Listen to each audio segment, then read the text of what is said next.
Oh, hey, hello, welcome, greetings. It's another Thursday night, and you know what Thursday nights mean? We're gonna hang out and we're gonna draw some stuff. I'm super hyped. Thank you to everyone who's backed the Comics Wellspring Kickstarter that we launched today. It's been a super exciting day. We're at like 24 backers. We're almost halfway to our goal, which is kind of large, I feel. It's at 3,000, so it's a big feat. So everyone who's helped out already, thank you. We're going to talk a lot about the Kickstarter. We're going to draw some stuff. We're switching up the show format completely now because of this book that we're putting out.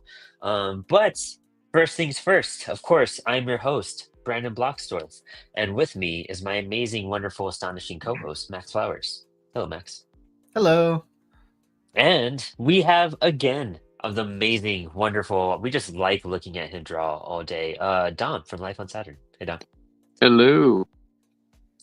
Thanks for jumping in, Dom. I really appreciate you being on the show. I was just saying before we launched that I was like just figuring stuff out. We just got back from a New York trip where we tabled, and then we come back into work and daily life, and you launch a Kickstarter, and everyone knows that's just insane. So it's been a wild few days. So I appreciate the last minute jump on and hang today, especially for such a different show format. For those who haven't seen, don't know, or tuning in at some point, we launched a quick Kickstarter. I'm just going to show you the page real fast, and shabam, bam, panels, the Comic Creators Guidebook. What's super hype about this book is it's really, it's intended for a younger audience. We're really trying to fuel the next generation of creators and find a way to break it down in a way that's comprehensible and gives you a lot to like think about so you don't kind of freeze up when you're working on stories. And a lot of people do that, even experienced creators. You're kind of approaching something new and you're kind of like, where do I start, what should I pick? And this is like a guide to literally help you to get to that point and kind of make the breakdown and the mystery behind it all kind of like fade away so you could have a fun time. But I'm really excited about it. We're going to talk about it all throughout the show, but head over to Kickstarter. We have a link in the product up. I don't know why I say product description, episode description. And you could check that out. And dude, we have dope art by Jade Louder. I mean, come on. Look at that stuff. That is so sick. Um, but let's stop sharing that for a minute. We we're going to be talking about some of the pages. We have some demo workbook pages that we're going through and editing, and we thought the show would be a perfect time to kind of crack through some of this. Just for the first little few minutes of the show, before we start making comics, because that's the new show format. Us just making comics. We're not doing pinups. We're doing occasional pinup in a theme night. I feel every so while, might get an urge to do something. But we really want to be pumping out some comics, and Max is going to see me all scared and nervous, just like we did a year ago. Because cheers, Max! It's been 1 year since we started Spilled Ink. Crazy. Hey, congrats. Crazy, yeah, wild, dude. 40. This is our 49th episode, so it's a pretty cool, monumental. We were trying to get to that 50 mark for this point, but I don't know. 1 week we just didn't do it. We totally skipped. I forgot why. I think I left or something already. Mm. But May 2nd, 2024 was the first episode of Spilled Ink. So that was just really rad to like experience and go through and, have a show that's gone on so long consistently. And we've seen growth in both like viewership, attentiveness, guests. The show's like a party now, which is insane and awesome. I need to start a group chat with everyone that's ever been on. And yeah, I mean, geez, so this book was a perfect time to transition from going from doing pinups every single week to literally getting me to draw comics. Because the whole point of the show, if anyone remembers, was I don't know how to draw. I just came on here every week with a bunch of amazing friends who do know how to draw very well, and I'm just going to be scared for 2 hours while I attempt to do what they do. And it's paid off. It's been pretty dope. Niobe Comics, hey, how's it going? And yeah, so we're gonna dive in just a few of these questions that starts the first page of the workbook in panels that you can check out in the description below. Our first Kickstarter, go support it. Max, how do you like the setup of this first page so far? I think it's awesome. Breezed through it a little bit, and I think that there's a lot of good things to consider. This is kind of like planning and experimenting and figuring out like what things can look like when you start, because that first page is probably the most intimidating. It's really easy to draw like, you know, whatever random pinup or whatever random like splash page or cool scene, but your first page usually isn't that, and so that's where your story all begins, and it's probably the most important part of your book. Yeah, this one's talking about. So it starts off with three questions to consider on your first page, and I love this. That the more descriptive you are, the better. Things to think about: is this the real world, like your hometown, made up, like a floating jungle city? What's normal for your hero right now? Kind of setting the rules of the world. Um, and then you go on to what makes this place cool, weird, or special. Does your hero already have powers, or is it just an ordinary day? And what's rad about this notebook is that you have these questions over here. It's very textbooky like, which I love. And then you have space to like kind of write out your answers. And so what's great about the setup, the whole thing about this is kind of like when you're approaching a book, when you're approaching a new story, and you kind of don't know what to start with, it just think about everything you think that's cool. And I love that advice. I recently heard that on what was the channel's video? I just recently saw that on. It's Jake Parker in Graphic Yeah, it Novel was a Pro. Jake Parker version. Yeah, it was Yeah. the free 6 video series. Like I think that's the coolest thing that they gave out in that free video series. Um, that just think of everything you think that's cool and just write out those ideas, because that's going to inspire you, that's going to motivate you, that's going to give you something you want to chase after. So when you're doing things to think about, just consider that like everything you just love and think that's cool, because you're going to want to learn and have a drive to draw those things. Um, so yeah, you can write out your answer on the side, things to think about, a whole bunch of cool stuff, everything that you really want to enjoy about the setting. And then question two, you don't have to write dialogue, but it's fun and helps your story come alive.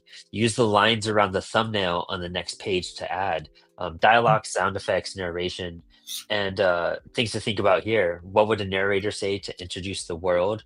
What might your hero say while doing their thing? Is the tone serious, silly, dramatic, or something in between? Some writing tips there is use short sentences, panels move fast. Narration can set the mood, dialogue builds character. Don't over explain and let some of the artwork do some of the work as well. And so that's approaching the writing aspect of it. And this is my favorite part, the sketch your scene part.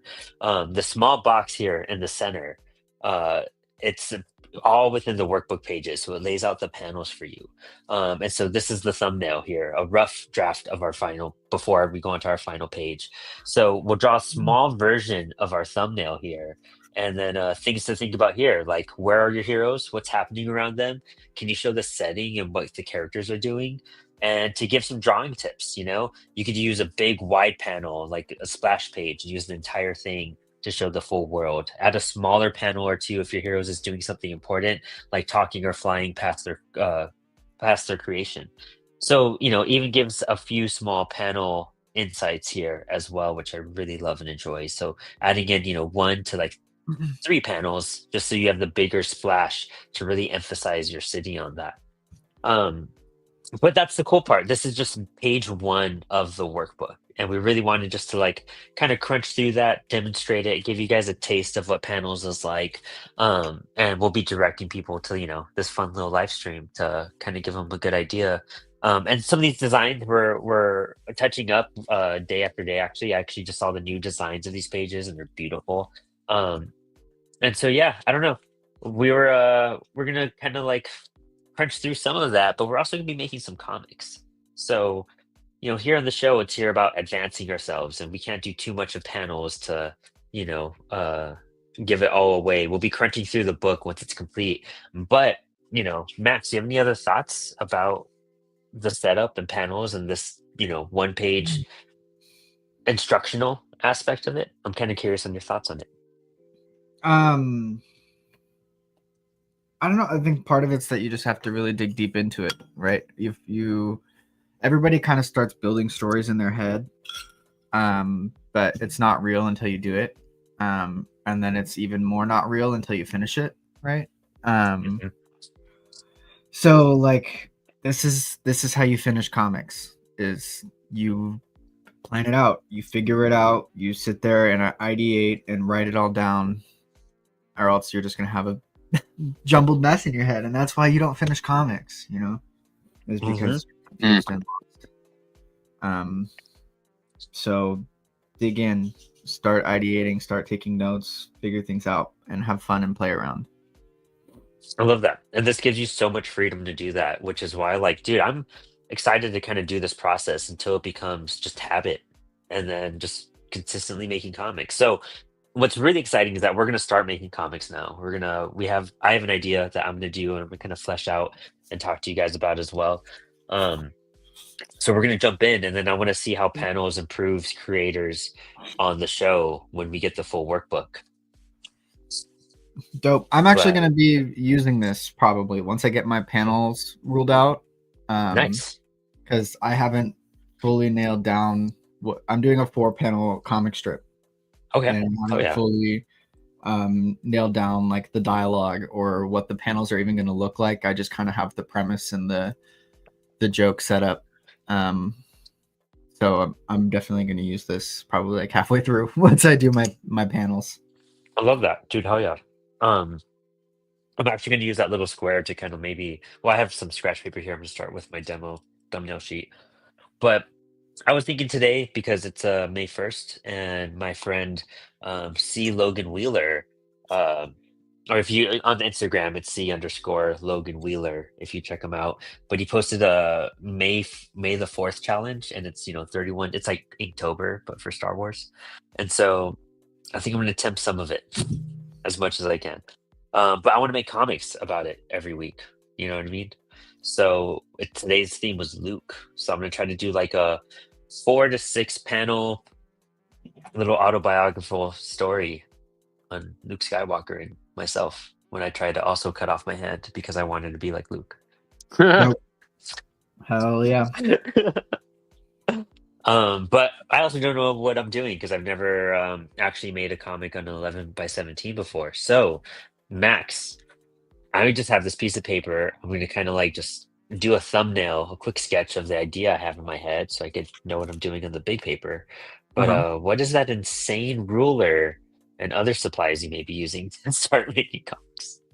Okay, I'm using this ruler because I freaking lost my other ruler. I don't normally use this. Usually I use like your standard metal ruler. And hold on, I'm digging it out. I have a whole mess on my drafting table right now. A triangle. Yeah, basically that and a triangle to get my panel borders straight. This is for like sewing and other stuff like that. But I'm going to use it because it's big and it's what I need. I'm working on an 18x24 piece of paper, but this is going to get cut down eventually. So I need a big freaking ruler. But the only reason I'm starting with this and not doing what Brandon is doing is because I know my panel format, because I'm doing a Sunday comic strip, right?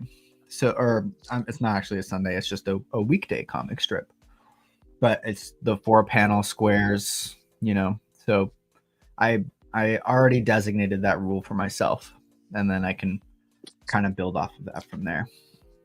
Oh, awesome, dude. That's super sick. John Doe Arrows says hello. Hello. Hello. Hello. Super hyped to come make some comics with us. Also, check out Panel's Kickstarter. Live on Kickstarter right now. It's a how-to guide. We're basically going to be using this for the next couple of weeks as we start making comics, and we're going to go over a new question every week from the workbook until we just sit down and work through the entire workbook. But we're going to be making comics and winging it at the same time. So it's the best of both worlds. You're going to both be seeing the Kickstarter live in action and see me stumble to try to figure it out on my own, and we'll see which way is easier. I like that on the first page. I think you mentioned letting the art do some storytelling. That's super important because I think a lot of people struggle with exposition dumping, and it could be a frustrating read for the readers. So like having your art tell the story is like a really good way to help that. And you don't have to start at the beginning either.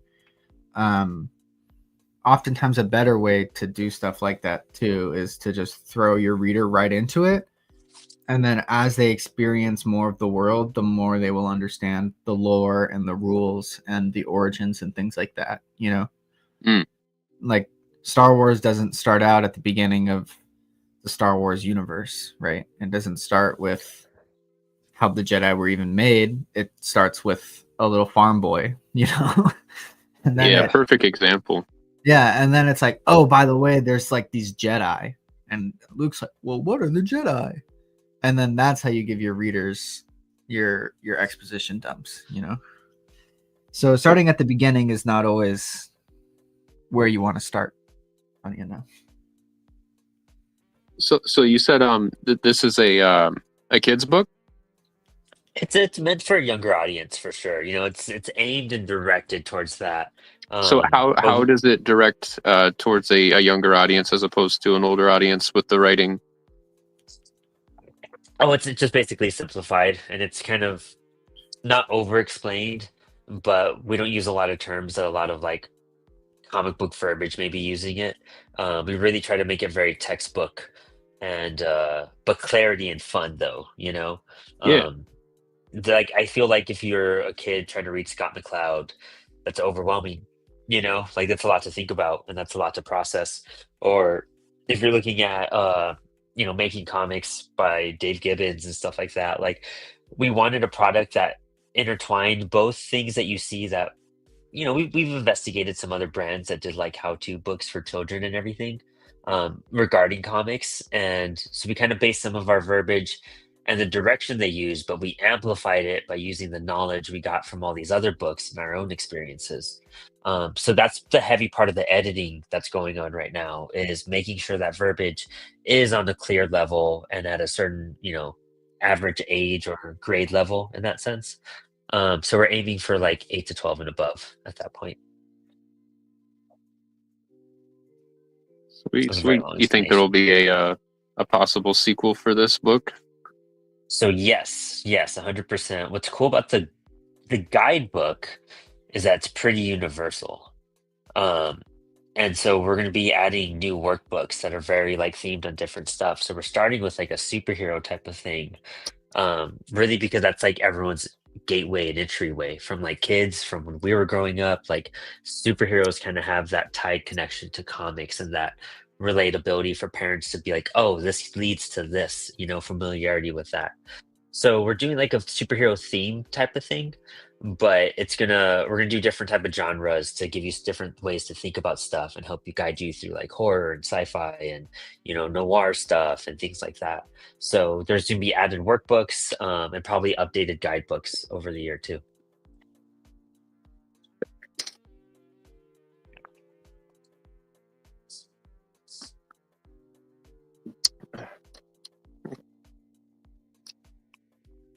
It's kind of like the beginning of a whole bunch of stuff. So like what's really fun too about this is that audiences have never really had the chance to participate in a book like this, like the indie community, you know?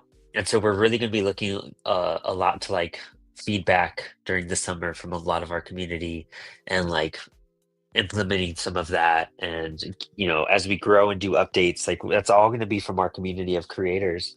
So people actually have a chance to be part of something that's going to help be in schools. One of our backers was already telling us that he can't wait to show their students, and they bought like 4 copies of it. I was really just mind blown about it, and so I was really appreciative too because it meant so much.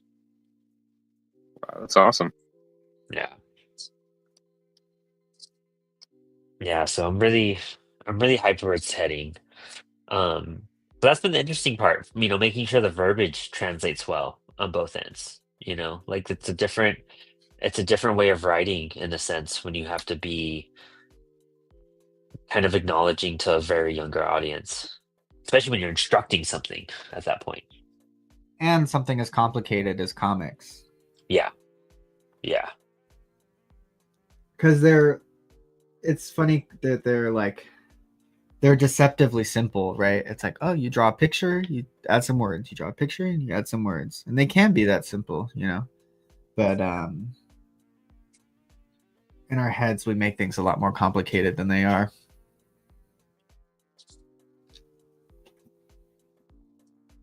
Yeah, honestly, and I think that's where this book comes into play, is that we all kind of get, um, hey John, I can't love for this book to be released. Looks super fantastic. Oh, I can't wait for the release of this book. I love the idea overall. John's awesome. Does some great work. Yeah, it feels like the complications of comics are introduced when you learn how to write. That's as opposed to drawing. I feel like the more I learn how to write, the more work I find myself doing as an artist. I'm just like, you know, I don't know. Really? It's more fun to be an artist as a writer. That's comic book work. Oh man, that's crazy. That's the complete opposite for me. Yeah. 100% reverse, dude. Like writing, dude. I could spit out a script in an afternoon. You know what I mean? Like I have a blast doing that, which is why I never get to write anymore, because I'm fucking trying to draw, and it's so hard, and it's so much work, and it's like so mind-boggling, dude. Like even today, I was freaking out. I was like, "What are we gonna draw? Like, what story am I gonna tell?" Like, I have to think of a story that I can draw. Like that sounds impossible. Like so hard. Um, I'm so scared still. You know what I mean? Like I'm still paneling. You know. Um, but like I don't know. It's one of those things where writing just comes so smoothly. Like I could pump out an idea for a story, kind of like when I was playing bass or guitar. I could just like write a song and just have chords, and then it could be a full fucking thing in like minutes if I just noodle around long enough. That's how writing Hmm. felt to me. But drawing, dude, it's hard. It's so hard. I love it though. It's fun. It's fun. I'm not complaining at all. But that's interesting. You think of it that way as well. What do you think makes writing the harder work or job in that aspect? Um, all the different writing tools like the hero's journey and all that different stuff, and proper comic formats as opposed to a script format, as opposed to a writing a regular book format. It's just like there's different ways to write everything that are official, and that like certain companies don't take certain scripts unless you write them in a certain way, and you really have to know everything about a 3-act structure. And when you spend your whole life as an indie comics creator, sometimes you don't give a crap about 3-act structure or hero's journey or any of that stuff. And but I've been trying to train myself to be an indie artist but write like I'm not. Uh-huh. That's actually pretty cool. I like that. I think that there's you can absolutely just go for it and forge your own path, right? But doing a little bit of the academic work to like understand what you're doing will carry you so much farther, and like help you understand the rules so you can break them, help you make tweaks to existing works to make them great, you know. Yeah. It's just like art. Once you realize like, you can just draw pictures, but once you realize like how cross hatching works, then you can actually like use it to make your art better rather than like just messing around, Yeah. Yeah, exactly. 100%.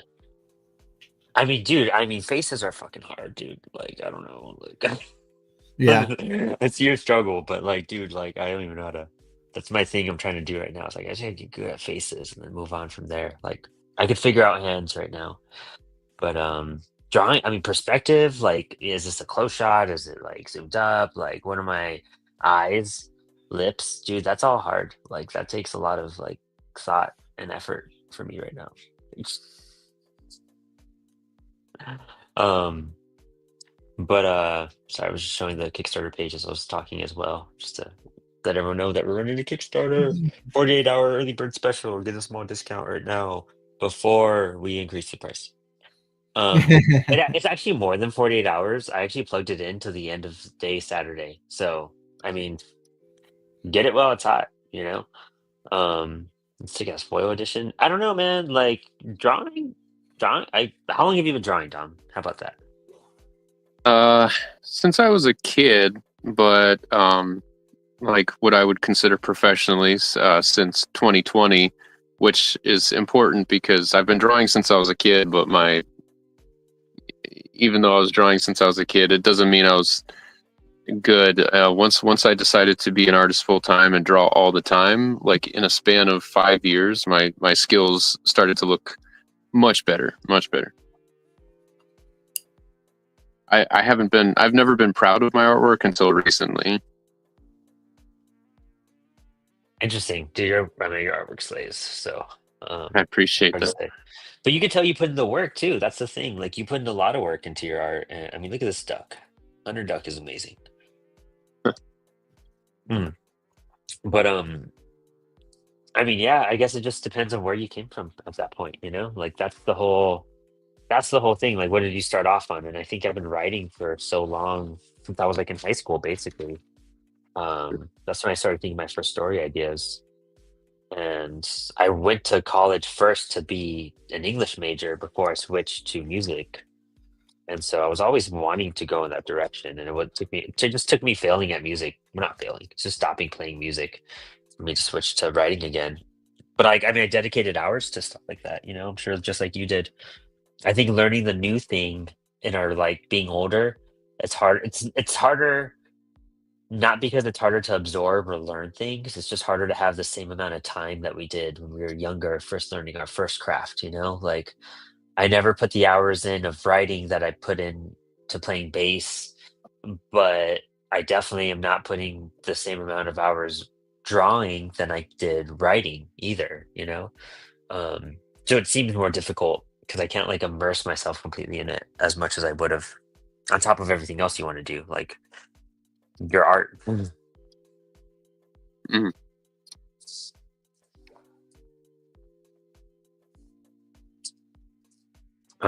Should I just do like a basic 6 panel grid, like just squares, just to start, not overcomplicate things? Well, are you doing it as a page or are you doing it as like a mini A comic that page, you fold up? page, no page.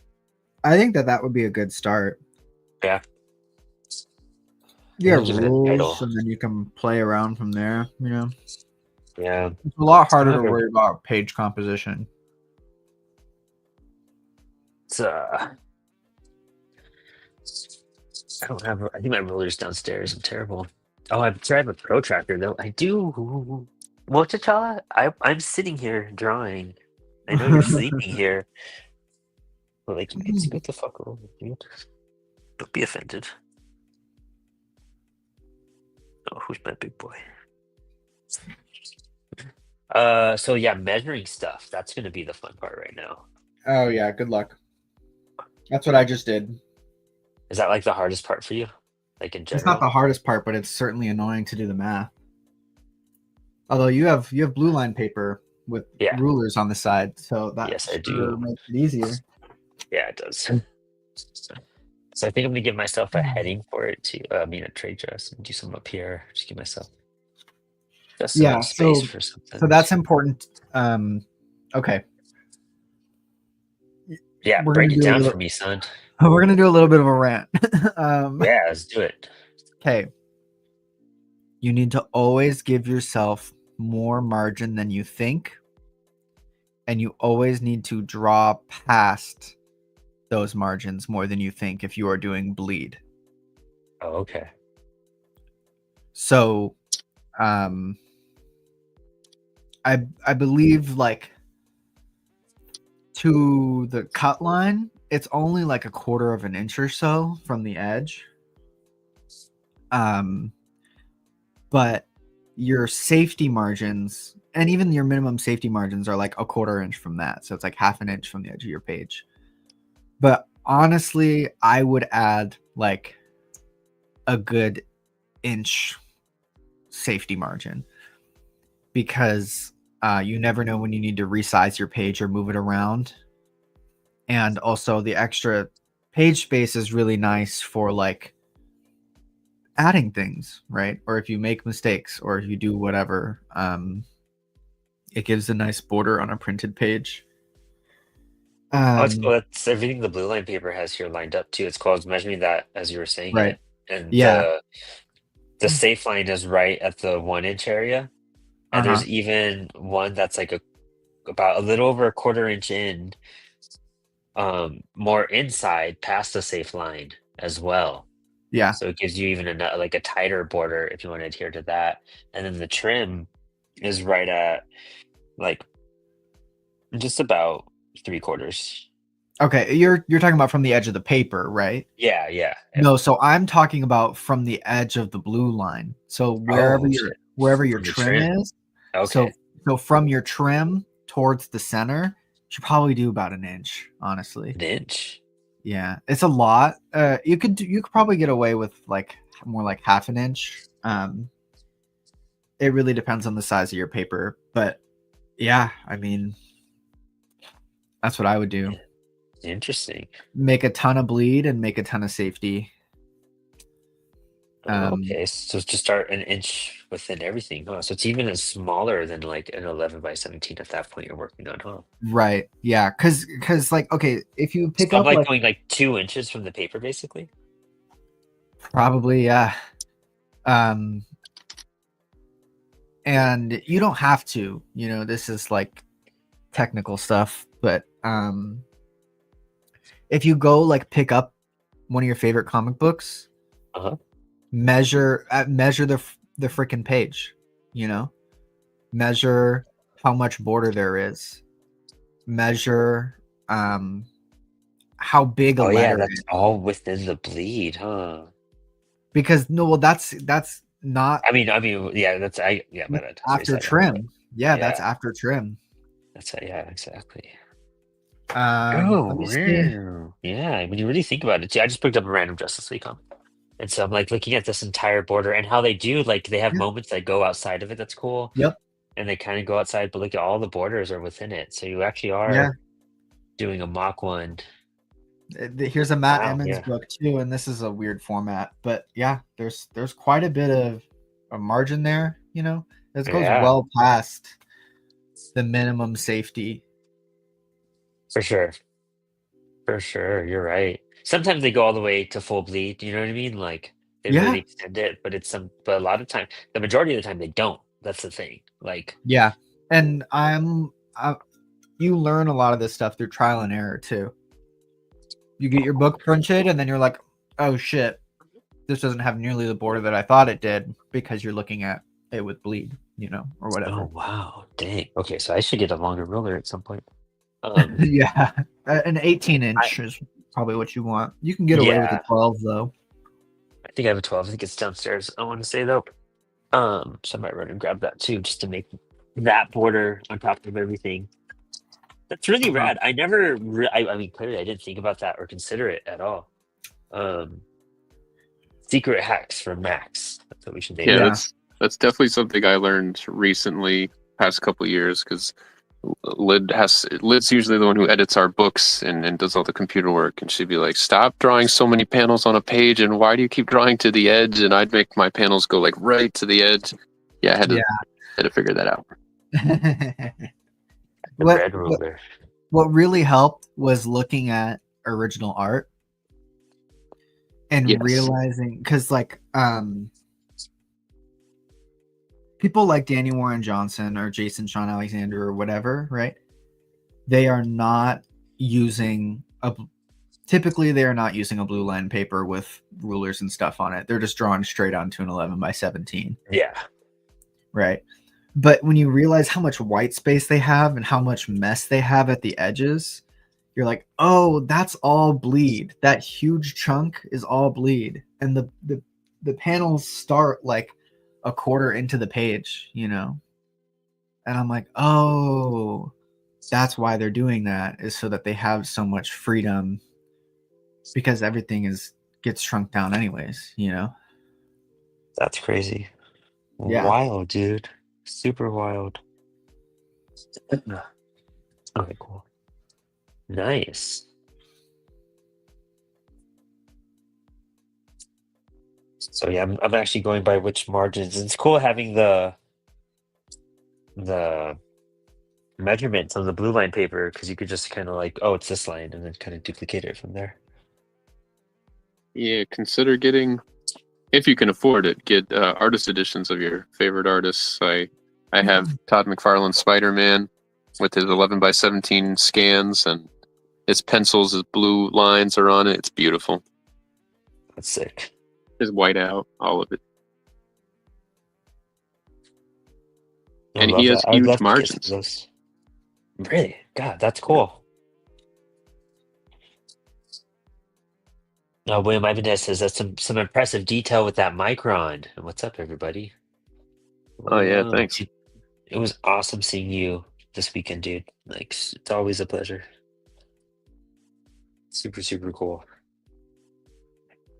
How was your con this past weekend, Dom? Super Jersey Con, Super Jersey Comics Expo. I keep calling it con, whatever. It's, it was all right. We made some connections, some friends, and that's what I always say to people when you're tabling.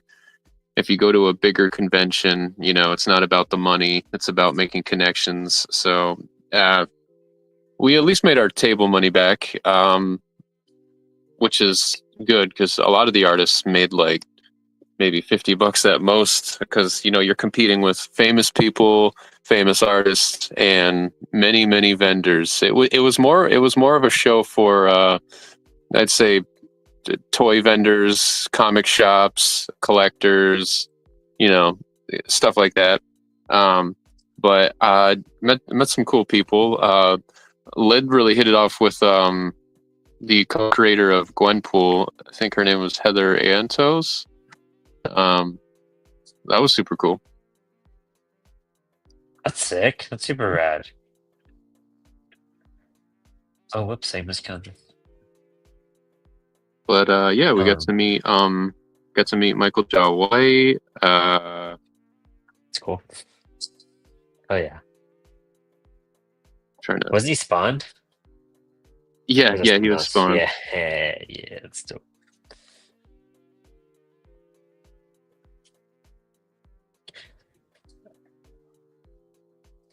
All right. Yeah. Making panel areas. We're just a new border, actually. It's not even panels yet. Dude, that's dope. We were at Brooklyn Independent Comic Showcase, and I really love New York. It was we did good, all things considered. I mean, because no one really did good. So it was the layout was weird, and the location I feel was kind of rough. It's like in Industry City, so it's like a weird spot of like Brooklyn to get to and everything, and then you have it was set up odd. So it was typically, I guess it's an outdoor show, and this year they did it indoors, and so that was super helpful because of weather and everything. However, they split the con into two different sides of buildings. Like there was like, you walk up into this middle area and you go left and right, and both of them had like a room full of the con. Like it was split in half, and so you chose blue or yellow. And so we were in the yellow room, which was really cool. It was on the second floor, and it was like lit up. There was lanterns and like cool stuff, and it wasn't bad. It was really accessible. But then the blue area was on the floor on the next building, and that you had to take an elevator because there was a lot of stairs and everything, and it was like super dark and dreary up there, and like really depressing, and like the layout was it was just odd. But it was just one of those cons. It's just not a lot of traffic, kind of rough. But I really love being in New York, so yeah, that's exactly why I'm like kind of documenting our tabling journey this year on my YouTube, because just it seems like so many creators like get together and we're all just like, oh man, it was rough, we didn't make anything, and it just seems like no one cares about comics anymore, blah blah blah. Like, so I'm just kind of like documenting, finding commonalities, and kind of like figuring out which places to table are the best. And so far at just smaller venues like comic shops, coffee shops, flea markets, smaller conventions where your competition is B-list celebrities as opposed to Walking Dead actors or something. You know what I mean? And yeah, and if you go to a big convention, try not to. And you're taking a financial blow. Try to make it worth your time and go get out there and make some connections. Because I'm like exactly at a Cosmic Con that was like $300 to table. Did not make our money back for even the table, but we did connect with this creator named Mindy Indy, and then she was putting on a show at a coffee shop to where we made enough at that coffee shop to where it made up for what we lacked at the bigger con and for that coffee shop, and we made profit. So because a lot of people, it's a New York City coffee shop, a lot of people go through there. So yeah, I just like documenting that process. That's great. That's really helpful too. I literally love everyone should check out Dom's, Life on Saturn on YouTube. Because there's some really cool content on there. I was trying to watch your sketching one, starting your first sketchbook, because I'm really interested in that. I can't wait to dive into it. Yeah, I noticed that there's a lot of content on YouTube for people who are giving advice about doing sketchbooks, and a lot of people don't finish them. And I finished a lot of sketchbooks, so I was like, okay, I can definitely do this. Yeah, no, it's super cool. That's something I need to start up and do as well. I kind of that's exactly what I was picking up my notebook to do, to start thinking of character ideas or just practice. And I didn't do it, but then I saw your video and I was like, man, it's a sign. Yeah. Why is this weird? But yeah, it seems to be a commonality at shows that and it seems like I've talked to a lot of artists who've been tabling for years, and a lot of them have been saying that things were different before COVID, and post COVID, it's a commonality that it costs anywhere from $200 to $500 to table somewhere. You're competing with famous people, and there's low traffic, and you're not going to make your money back. It's Comic Cons are becoming Comic Cons, and it's just it's not worth it. Dude, straight up. Honestly, that's why this weekend wasn't that great, but the rest of the year we're lined up at shows that aren't comic focused. We're trying to get into Positive Force DC, which was this punk movement in the 80s that are doing a 3-day festival in June. And then we got accepted to the National Cannabis Festival here in DC. Whoa. Yeah. And that was an expensive table though. I'm praying the gamble's worth the risk, but it almost seems like it has to be. You know what I mean? Statistically, because there's 50,000 people going to this festival. I'm I hope we kill it, and let's hope that. Yeah, I hope you do too. I've been getting advice for gambles too. J.M. DeSantis, he's an artist, a friend of ours, and he almost exclusively, his job is to travel and table. That's where he gets most of his money, and he keeps saying that you gotta stop tabling at comic conventions. He tables at horror conventions, tattoo places. So that's what Lyd and I've been looking into. That's what I want to do. Yeah, stuff like that. That's where you got to find places where art almost isn't at, so that you could be. We're one of 2 art tables at this festival. You know what I mean? So it's that's a win right there. Oh, real fast. William Ibanez says, I don't think it helps that the only trains to get there were running on weekend service. It was a long ride for me. Dude, yeah. Dude, the train was going to be 1 hour and 15 from where we were at. And so we took an Uber, but then the Uber was $50. And on the way back, it was 60, close to 70. And I was like, this sucks, because we only made 180, which wasn't bad. We made the table back, which was 140, but that's an expensive table to only get $40 back, and so we got paid back for 1 Uber, basically. But all right, New York was fun. Reese J says, "Hell yeah, me and Dom had fun." Hell yeah, dude. That's cool. You got to hang out with Reese. Reese is great. We just did a live with him today.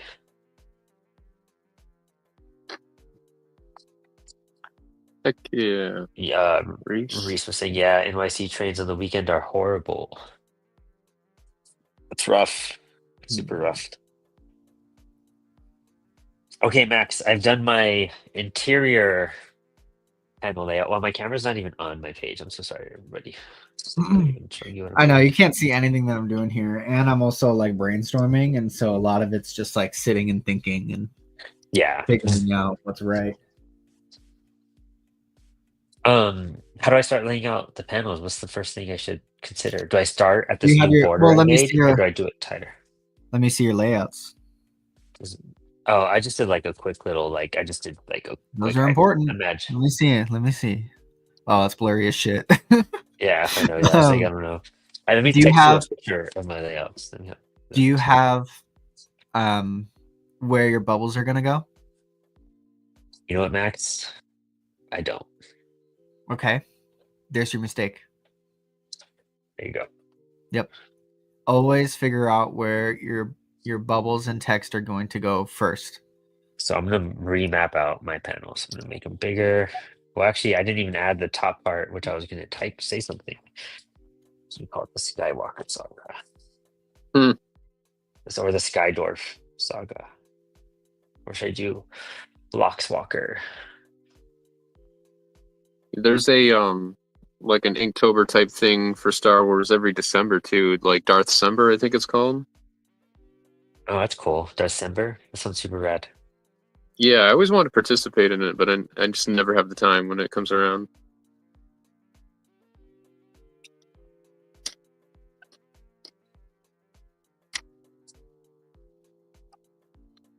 Yeah, I'm really stuck on this third panel here. I can't figure out how I want to do it.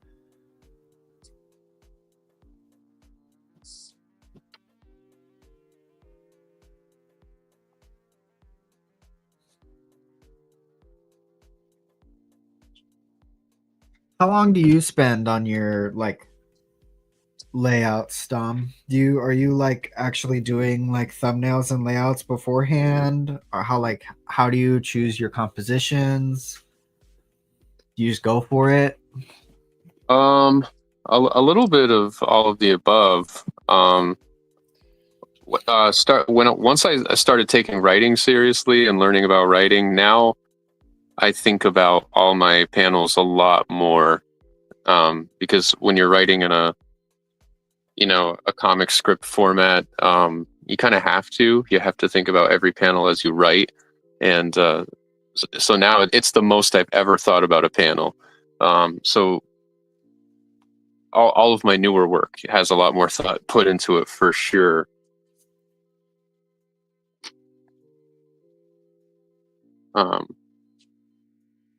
But yeah.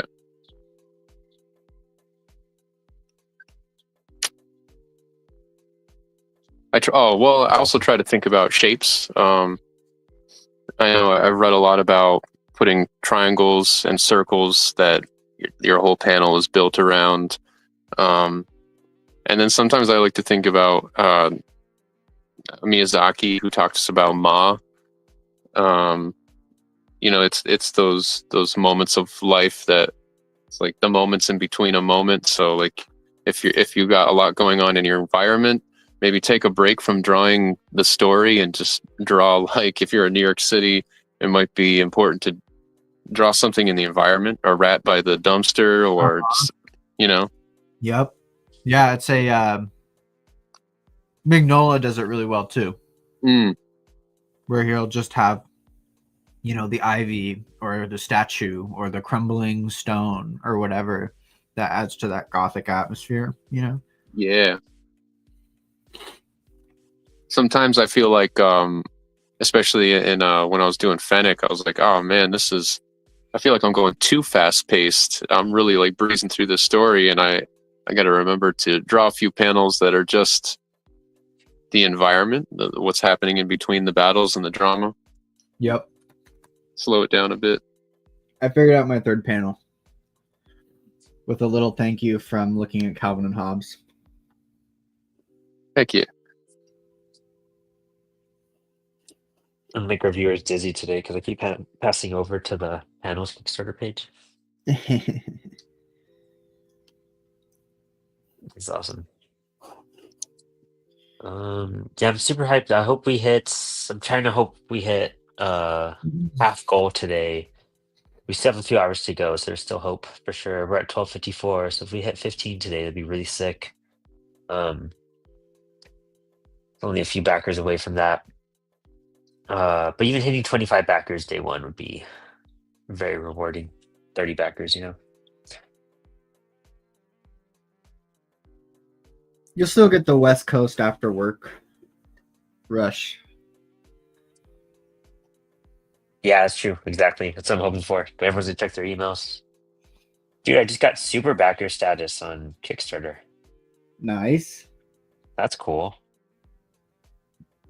I also just backed Clara Meath's Kickstarter. She put out a course on perspective, and I thought that was super Cool. rad. Yeah. There's a book, there's a video series, there's a digital book. So I just saw that. And we're gonna bring her on the show soon.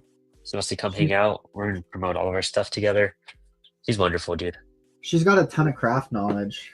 She's brilliant. She really is. Like, I wonder how long it takes her to do a page, because so intricate. along with that craft knowledge, she's very technical. Yeah. A lot more technical than I care to be. I don't have the patience for it, you know. But Dude, same. Yeah, it's really cool to see, and I appreciate it a lot. Yeah, no, I respect the hell out of her, dude. Yeah, and I know what she's doing. I know how to do it. I'm just sometimes too lazy to. Yeah, I'm also trying to, highlight about a lot of creators Kickstarters this month. So if anyone is running a Kickstarter, hit me up. Let's do a live together. Let's cross promote. Let's like link up and we'll do it on the CWS YouTube. Or if you want to do it here and draw, like I'll do a random drawing thing in the middle of my day. It's my job right now. So please, anybody who wants to promote anything, hit me up. We'll draw. We'll promote it all through May. We'll do it.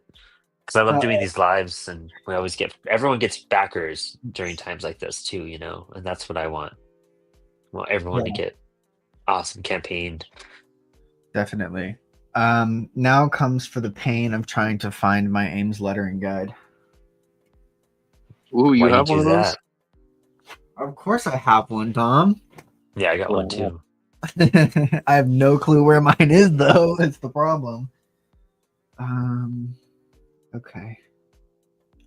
Do you think you'll try to get this book into libraries or get librarians' attention? Yeah, hands down. Educators, librarians, like we're trying to get this. It's meant for all of that, There's a really great children's center down the street. So if they back it, they have stuff to work with and stuff to do. There's even this awesome tier for creators who are, this is very much we thought of families for this book too. This will be delivered just about November, just early December. So it's like a cool Christmas gift. But we have a really big tier. But you get 2 of everything from the guidebook, the workbooks, 2 supply packs, and the supply packs come with, with pencils, like microns, like color pencils, pencil sharpener, and so you get 2 of everything, right? And then you get 10% off of all CWS printing for a whole year. So you'll get a special unique code, and for an entire year, you could use 10% off your purchases. And you really only get that through crowdfunding. So it's going to be really cool to always use that on any order whatsoever. Wow. We even teamed up with Wham Stand. So like anyone purchasing it, the cool thing about this book is that you end up with a comic at the very end of it. Like you will have something to display and put on that Wham Stand. It won't sit empty. You won't have to put your panel's workbook or guidebook. You can while you work on it, of course. But when you're done, dude, you get to put your comic on your Wham Stand at the very end. And I think that's just such a rewarding feeling in itself. What Wham Stand? What's his real name? I call him Moose. I don't know if it's his real name. But I think he was at JerseyCon. And does he dress up as a big pencil? No. That's no? I know who you're talking about though. I interviewed him on Spilled Ink. Does he also make wham stands? No, but he works. He has a lot of wham stands. Like, oh, I guess I'm very confused. Never mind. I saw because I saw this guy walking around dressed as a pencil, and I didn't get a chance to go to his table at JerseyCon. And then all of a sudden on YouTube, I got Instagram. His page was like advertised to me, and he had wham stands, and I guess I got confused. I thought he was the wham stand guy, and I was like, damn, I missed him. No, I don't think he was. Because I just had a phone call with him the other day, and he didn't tell me about traveling. Well, Moose is awesome though. He's a great guy. But I know the guy you're talking about. I interviewed the artist for that Pencil Man book too. But go check out Spotlights. You'll find it. Anyone watching? I'm actually going to be doing an interview on their show at the end of the month as well. So you'll definitely hear about it. Yep. But a lot of people got those wham stands and I'm jealous. I gotta get one. They're really great stuff. I saw Wonder Duck at JerseyCon, and Wonder Duck had a wham stand. That's cool. I don't know who Wonder Duck is. While I search for my Ames lettering guide, here's the old Sunday strip that I did from one of the buildings that we did.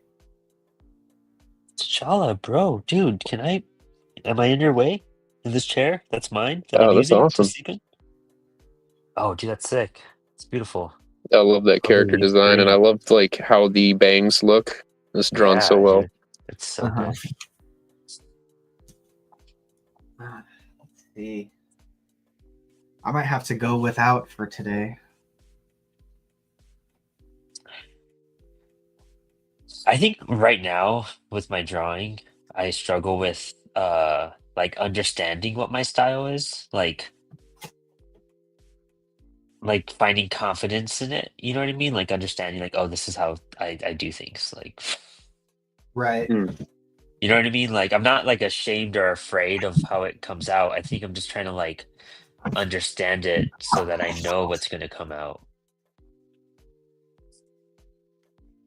That is very relatable. I like whenever I draw, every line I make is just a series of me remembering all the movements that have made me proud in previous pictures and just replicating them over and over again. Like remembering every time I drew a thumb in this position and I was proud of how it looked, and it's a series of remembering every time you did that.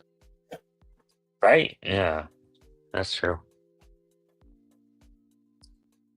Yeah, I'm like restructuring my story now that I'm re-paneling it out too. I can't believe my thing is so blurry. What is with my camera right now? I blame T'Challa, I'm not gonna lie. Just straight up.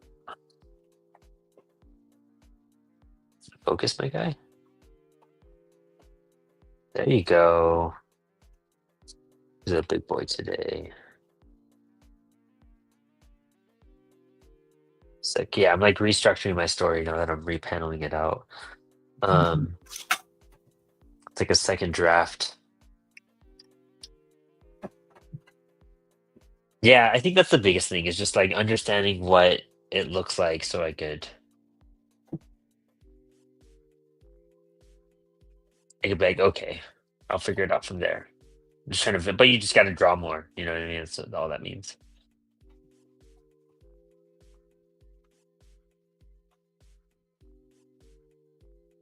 I have like 3 of these damned things. I can't find a single one. That's funny shit.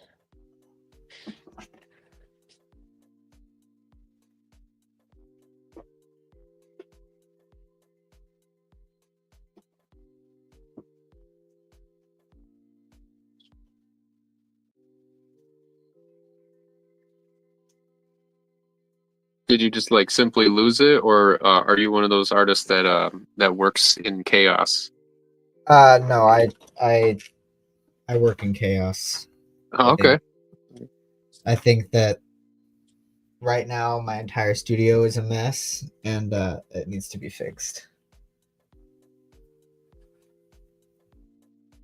I'll work in chaos for like a few months, and then I will go and clean my entire studio and sort everything so it's super nice, and then I immediately ruin it again. Yeah.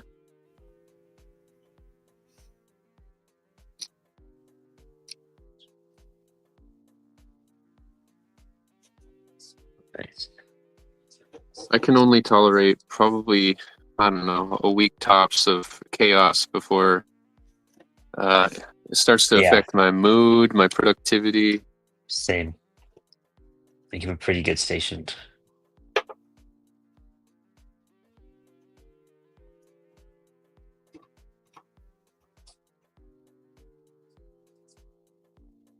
Cool. So I'll give you guys an idea of what I'm doing here. Uh,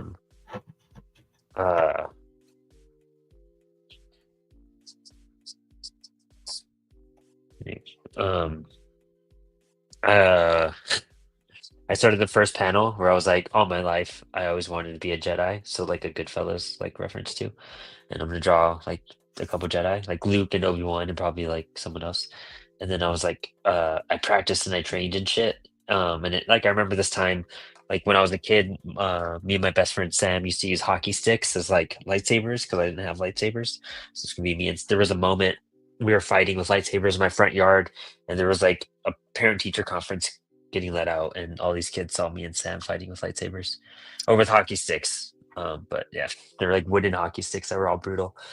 But that'll be the second panel, and then the third one is going to be of Luke getting his hand cut off, and then the the fourth panel is going to be as close up of my hand, being like I knew what I must do, and then the fifth panel, probably the hardest one, is going to be me like getting one of those, those choppers, those paper cutters that you would use in like school and everything, or to make zines. If you own one as an adult, that's what I assume you do.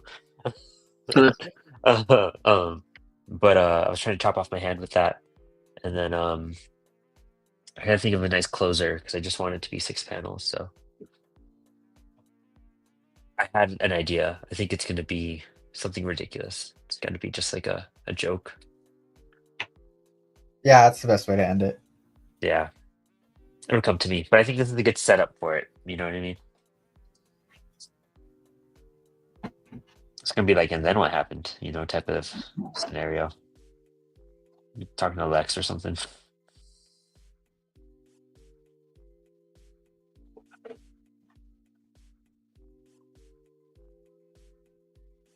Oh, I know what I'm gonna do. I already know. All right, cool.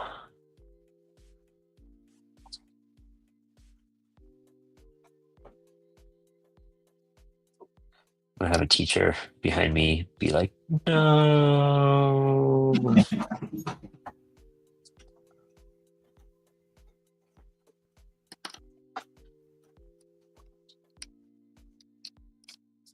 Yeah, and then I'm gonna be like, well, that's not something you say on a first date.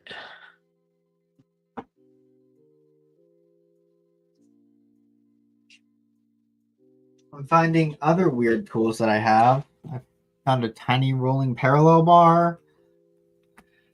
Dude. All right, I guess I'm going without it. Wow. I know, a shame.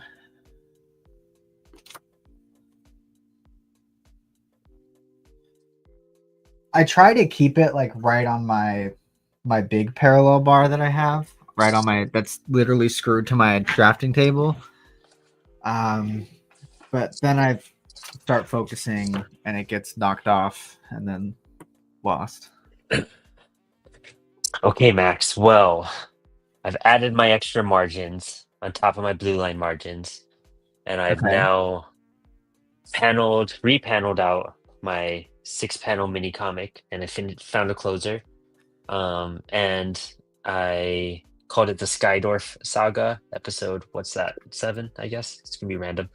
And then I even have spots where words are gonna go, and I have a pretty general idea.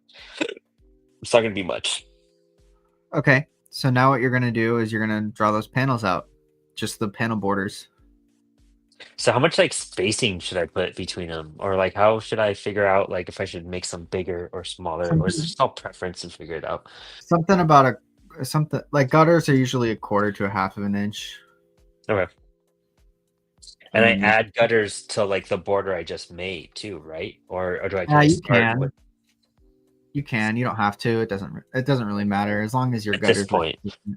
Yeah. Okay, cool, sweet. That's pretty sweet. Like I'm thinking I'm gonna give myself some bigger drawing room since this is also small. So I'm gonna. What's cool about this glue line paper is that there's like the 1/4 spot, and it's like a perfect gutter split. You know, like if you just follow this, it gives you 2 lines right here, and it's a perfect gutter split that I could use. So I think I'm gonna roll with that.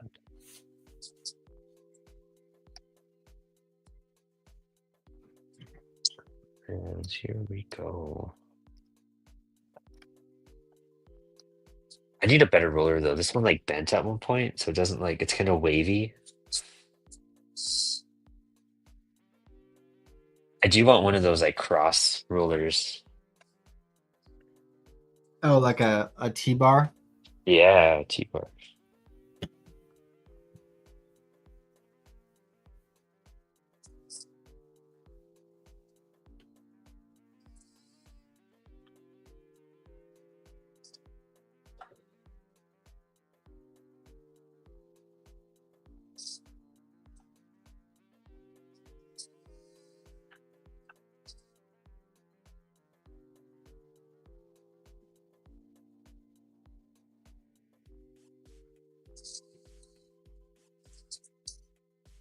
Cool.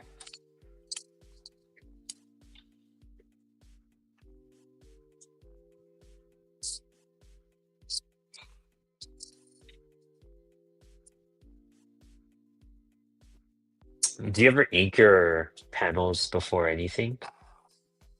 Or do you Yeah. just like wait? Oh, you do? Nice. Yeah. But like the quote unquote proper way to do it is to ink all your panel borders, Oh, right? Then ink all of your bubbles, and then ink everything else.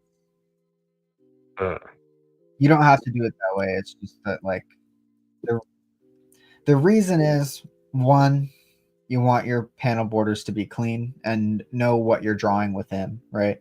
And then two, you draw your bubbles first so that you know what you don't have to draw, right?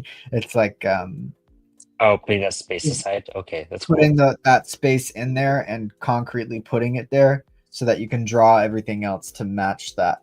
Oh, that's rad. Okay, dang. So you're really almost. It feels like reverse almost in some ways. That's interesting. Well, at least that's a good habit to get into now. Like, Yeah. because I have encountered this firsthand with like a lot of my artists, actually. Like most of my artists don't do this. Like 90% of my artists don't. Oh yeah, that's what I was trying to think of when Max had asked me about the process. How do I draw the same image over and over again? Or like I definitely despise drawing the same image over and over again. So unless someone's paying me, I I throw down very poopy pencils that barely I can even tell what's going on, and I put all my effort into the ink just because I hate drawing. It's even thumbnails. Like my thumbnails are even worse than my pencils. Like I do, loosely plan everything, but I hate drawing the same thing over and over again. I've Makes kind of sense. I just could see trained that. my brain to make all the right moves with the ink because I hate all the other stuff. Um Uh, and then there's creators that work the opposite of you. I think uh Brian Lee O'Malley, who did Scott Pilgrim and Snot Girl and all that stuff. Mm-hmm. I'm pretty sure it's him. I'm not 100%, but I think that he literally like draws the entire comic in like a pre-made book, right? And does the entire thing in like just like a loose, fun, off the cuff kind of way. And then takes that entire book and then executes that book. Like does the pages and stuff. Yeah. And so essentially he does the book twice, which is crazy.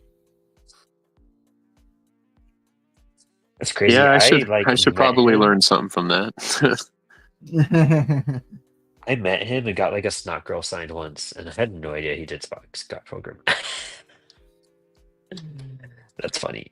That's so funny. When you told me, I think it was you that told me the other day that he wrote Snot Girl. I was like, what? Like, I had no idea. I just never paid attention. I just didn't click. You know what I mean? Like, but I met him at San Diego one year. Why And you take up so much space? I already made a mistake and stopped following my layout, and it got me into trouble.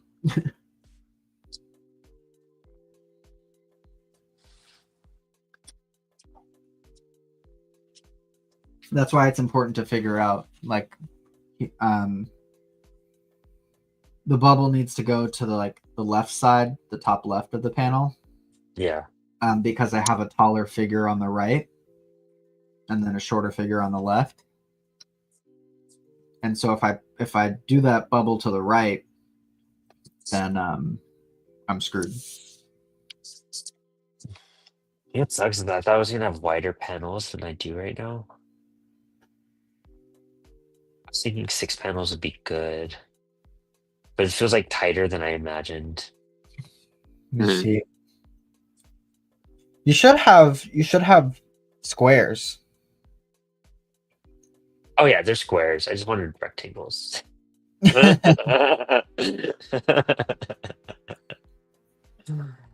so I just got to re-envision some stuff in my head. You know what I mean? It'll still work fine. You know what I mean? Yeah, absolutely fine. But then seeing the sizing for the squares too. So I'm trying to see where I'm gonna start. This is gonna be font right there. Let me give myself that much. Also, I realized I have to stand up for some of these measurements, or else the lines are off. Yeah.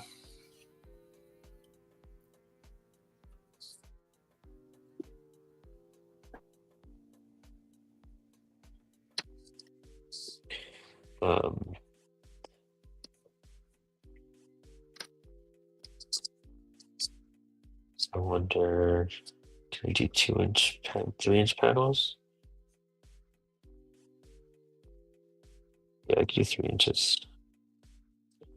3.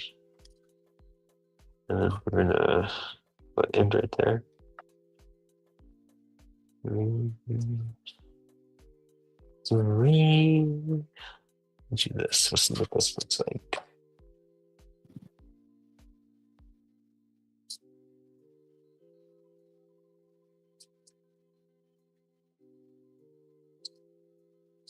This whole episode's gonna be me doing panels.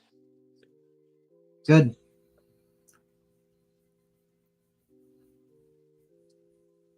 So this is making comics, huh? This is easier, huh, Dom? This is easier? I think not. Hey, we have someone on our Twitch. I guess it's spam. Viewers on streambo.com. Remove the space. So the people who are viewing, do your viewers generally draw with you, or do they watch us draw? Generally draw with us. The majority of our viewers are drawing and hanging. Or people that come and tune into the show later on. Everyone I've talked to tells me that they're drawing and just hanging out with us, and they really appreciate it. That's awesome. Yeah, this is why I like this show. I do so many interview things, you know. I'm really loving the laid back aspect of Spilled Ink. Lets me breathe a little bit. Also, like some days like today, like you know, I love doing the show, but this is like my job too at a certain point. And so like this is definitely like an 11-hour day for me that I worked in all technicality. But it's cool I get to say that in that sense. If I got paid hourly, I would be cool with it, but I don't. So just an 11-hour day. Yeah, I was nervous when I first started doing this show with you guys because people watching you draw is like, that's wild. I don't draw when I table at cons because just I don't know. I don't like people watching me draw, but it's something I'm slowly getting over. I do I love enjoy it doing so it. much. What's Yeah, that? I love drawing at cons and stuff.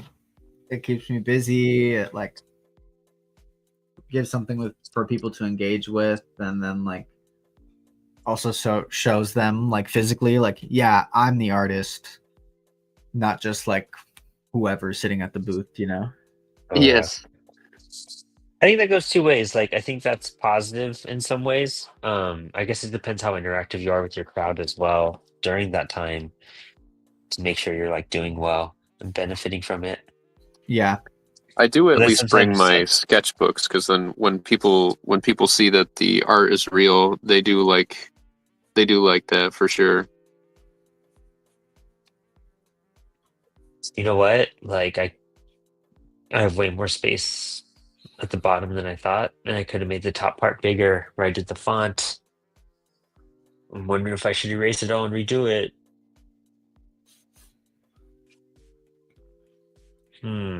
Or just draw new lines and kind of roll with it. Yeah. Also, welcome to traditional. Yeah.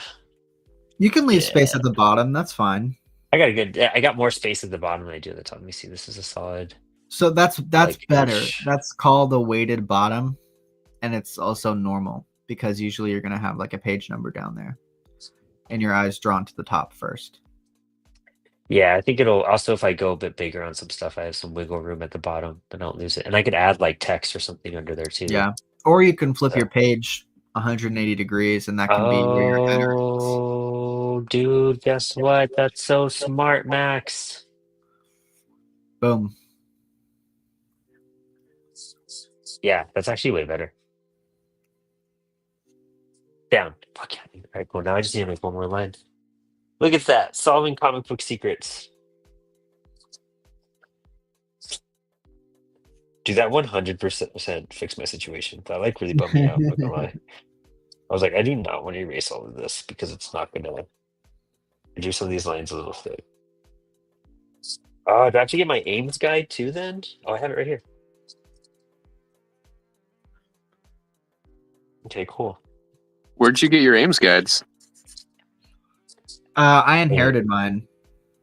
Of course.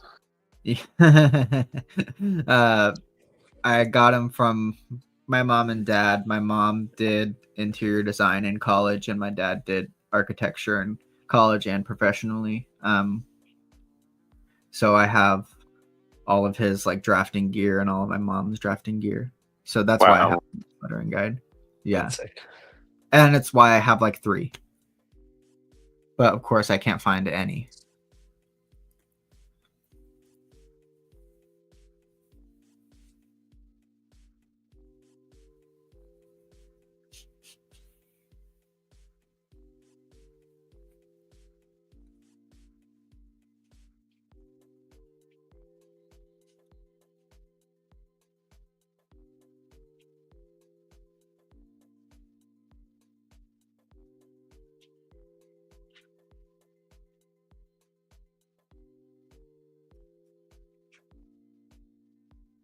Cool. There you go. So yeah, I'm gonna I guess place my dialogue and my stuff like that. That's intimidating. I guess I'll write out all my dialogue real fast then. Nice. So it's kind of one.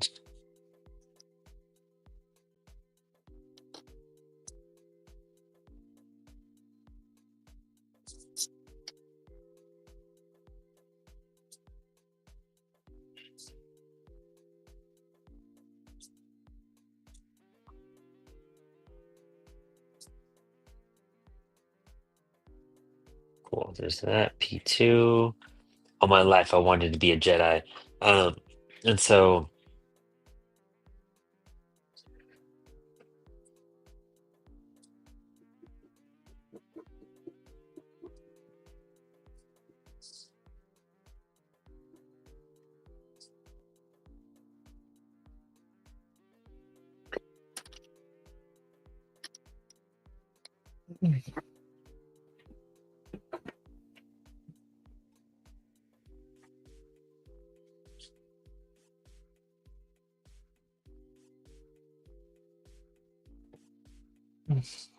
Nice.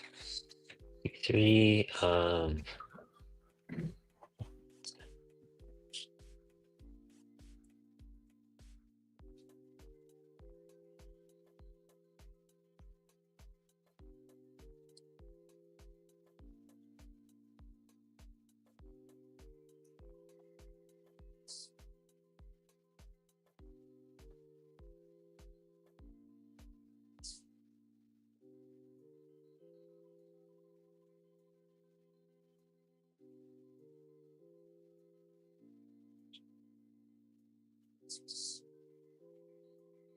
All right, cool. P4, P5. Sorry, I'm just talking out loud.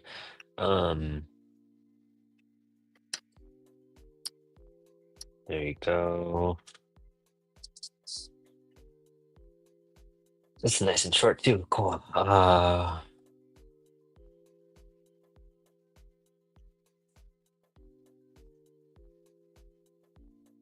In this story, are you a kid? Sorry, 1 second. It started. Yeah, well, it's me talking about when I was a kid. So it's all my life I wanted to be a Jedi, and it shows like a bunch of Jedi in that panel, you know. And then 2, it'll be like I trained hard. We didn't have lightsabers, but wooden hockey sticks made us strong. And it shows me and Sam fighting with wooden hockey sticks, and I'm like slashing at him as he's on the ground. And then panel 3 is Luke getting his hand chopped off in Empire Strikes Back, and so he's like, the caption is, "I saw what my heroes went through," and then panel 4 is like just my hand, Oh. and did anybody get hurt in the process? No, actually, surprisingly, none of us ever got hurt. We got some splinters, but that was the worst. I was gonna say because Luke gets his hand cut off after Vader says, and then Vader says, "I'm your father." So it's like if someone got hurt, like a panel could be like, "Brandon, actually. I'm your father," and then it cuts to your actual father, and you're grounded. Oh, that would have been great too. Yeah, that's a good one.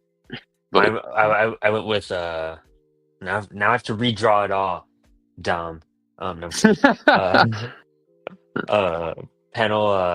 after panel 4, it's like close to my hand, and I was like, so I knew what I had to do. And then panel 5 is me as a kid, like in class, and like I have my hand in the sharpener thing, and I'm like about to chop it, and there's like the teacher being like, "No," in the background. And then panel 6 is like me and Lex on a date, and she's like, "Well, that's a weird thing to say in a first date."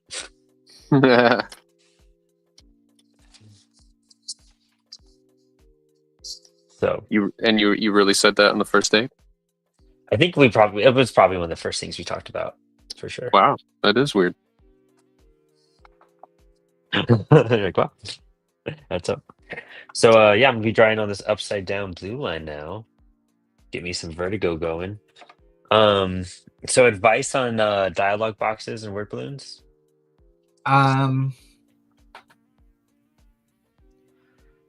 You should do your aims, lettering guidelines first. Okay. But you don't have to.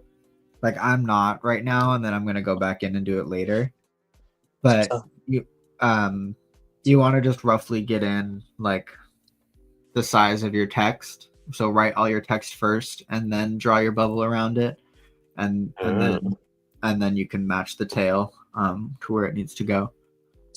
That's a lot of that's a lot of stuff. I guess the question is, what do you want to know first? Oh, I get. Oh no, that's all. I mean, that made sense to me. So, when I'm trying to think if I'm pretty sure I remember how to use this aims lettering guide. You have to do it like kind of at an angle. There you go, and it's 3 dots. I really wish I had mine to show you. I've done it before. I think I've just done it on a flat surface though. So. Yep, essentially like that, and then you need to know which. Oh, so yeah, you're already the wheel you got. Yeah. Okay, so there should be like a line of numbers at the bottom. Yeah, I mean somewhere. Okay, so there should also be an arrow on the wheel. There's like a middle part. Yeah, it spins. That wheel spins. Yeah, I know. Yeah. So you want that arrow to be either like probably at like 3 or 4 ish, I think. It should be like those lines are at like a 45 degree angle. 332, 116. There's a few like lines on it, to be honest. Oh, I'm okay. not too sure. Yeah. I think ours might be different. If I put it at a 3, this bottom part in the middle, yeah, I could put that at a 3. That lines up as a 3. Yeah, you know what? Actually, that fucking makes sense. Everything's at a 3, so maybe I can't tell what you're looking at. No, I know. No, wait, my bad. Yeah, no, sorry, I didn't realize my camera angle. But yeah, there's the middle part right here. There's a line right here, this is line perfect. right there. Yes. Okay. So probably go to like a 4. Yeah, I moved it to 4 actually. Oh, is that 4? Okay. So then you see that third line up with the arrows? Third line yes. That one with the dots. Yeah, this one. Oh yeah. That's what you want to use. Yeah, I put it in here, like I swipe it across every time. Right? Yes. Yeah. Yeah. And then it gives you the spacing between your lines as well, huh? Correct. So like I just put it in one spot and I just move my pencil down each time, huh? Yes. Yeah. Cool. All right. Fuck yeah. And then that'll give you 3 lines of text. Yeah. Yeah, that's right. Okay, cool. And I start from the top one, right? Like the highest one up here? No. You don't start with the highest one. You start with this. It's this one. Hold on. Let me see what you got. Yeah, okay. I'm trying to figure out how to explain this to you. But which hole do I start with? I would always start with this one. You start with there, yes. And then what's the next hole that you do? What, from here? I go to this one, right? No. No, go to your left. This one? And then one more to your left. That's where you go. You hop one? There's arrows. Oh, okay, yeah, I see the lines, yeah. Yes. Those are the 6 holes that you'll use. Oh, okay. Fuck yeah.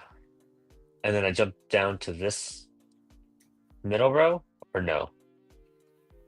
No. Or just go straight to the bottom one? No, don't use the bottom one at all. You're only using one row. Oh, I just used this top part. Oh, crap. Yeah. Okay, cool. See, I didn't know that at all. That's right. All right, well, make sure my shit's aligned. I really wish I had a ruler that told me if I was, like, balanced, you know? Well, that's what your parallel lines are for, yeah. Yeah.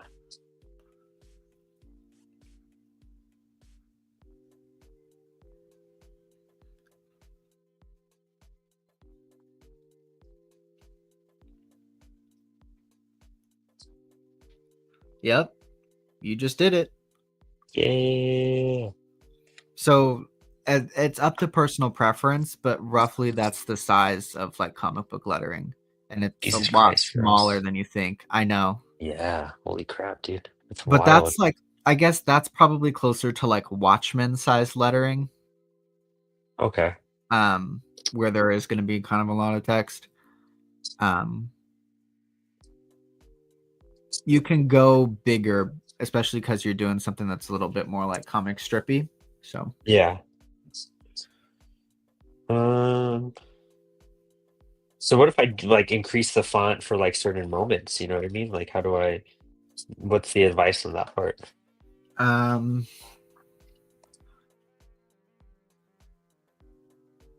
You put in your Ames lettering guide first, and then you just draw over it. You're using it as a guide. It's not like a concrete rule. If you do want like bigger lettering, you just turn that wheel to a higher number. Okay. And that'll give you bigger lines. So instead of 4, you'll do like 6 or something. Okay. That makes sense.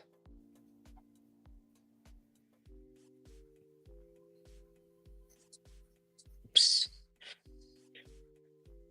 And bam. Looks good there. It all end up there. There we go. It's better. My mechanical pencil gets stuck in it sometimes.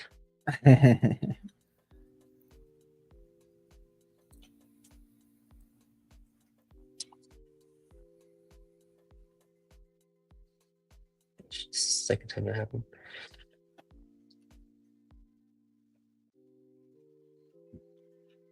The third time that happened. So it happened the last 3 times. It's ridiculous. Pressing way too hard on it too, probably. Yeah, but that's okay. You're learning. Yeah, I've done this a few times, but I've never like actually like applied the practice. Yeah, you're learning. You'll ink it, and then you're gonna erase all of it anyways. So yeah, exactly. Where did I go? My camera lost me. My camera's like not working today for me. It keeps on getting blurry. Hey, John, part-time comics. Hey, part-time dude. What up? How you? Been putting you in a lot of newsletters lately.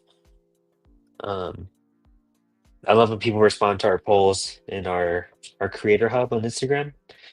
So it's always really cool adding them to stuff. 1, 2, 3. I feel like I should put a 4th line on here. So if I wanted to do a 4th line, I just kind of like lower it a tad to like make so sure it that doesn't top end. hole, no, so Yeah. that the very top hole. See, there's one to the right. No. Yes. Don't spin your wheel. Oh no, adjusted when I moved, but yeah. Oh, okay. So that first hole that you started at, Yeah. there's one to the right of that. Okay.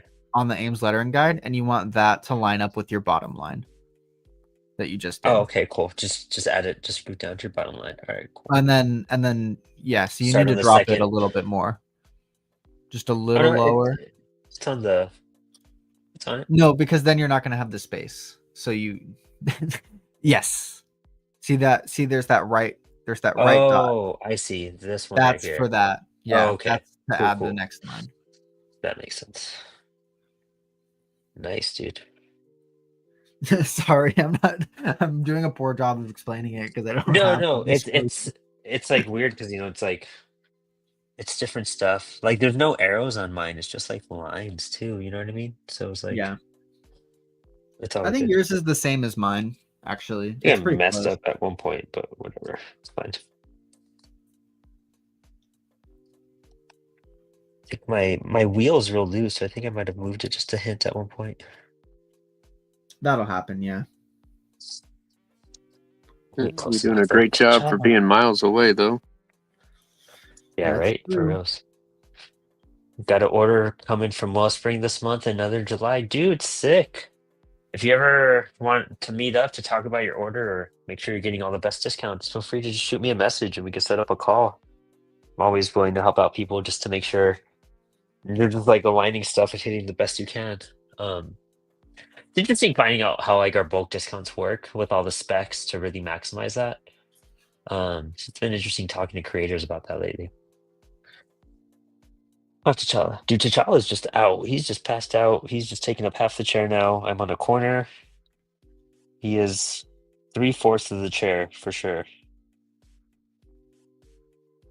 Bastion's passed out on the couch behind me. And I have these are all nothing's a voice yet though. So this is all dialogue. And so this dialogue, panel 3 that I did, it was Luke getting his hand cut off. So I'm gonna put the stuff at the bottom.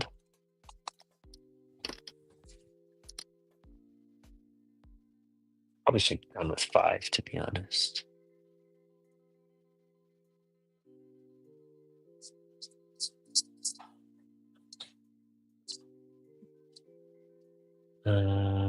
Right here. See how that image is gonna look. Yeah, plenty of space.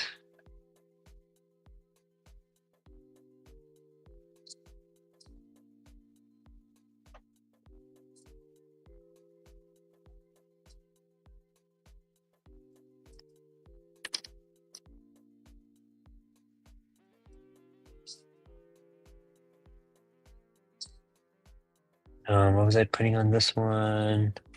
Da da da da.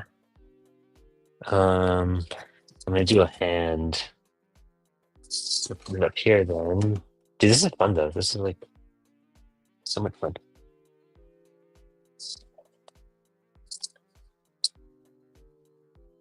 I kind of like the way you have to use the aims too. I thought it was really fascinating when I first heard about them.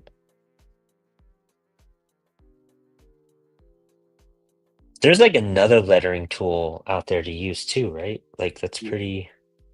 Yeah, it's shoot, what's it called? Um, yes, it's what they use to letter all of the EC comic books with. Yeah, exactly. It's like an old school like thing. Yeah, Yeah, but it's got they're fixed really font. expensive. Oh, Yeah, really? it's a fixed font. That's kind of cool.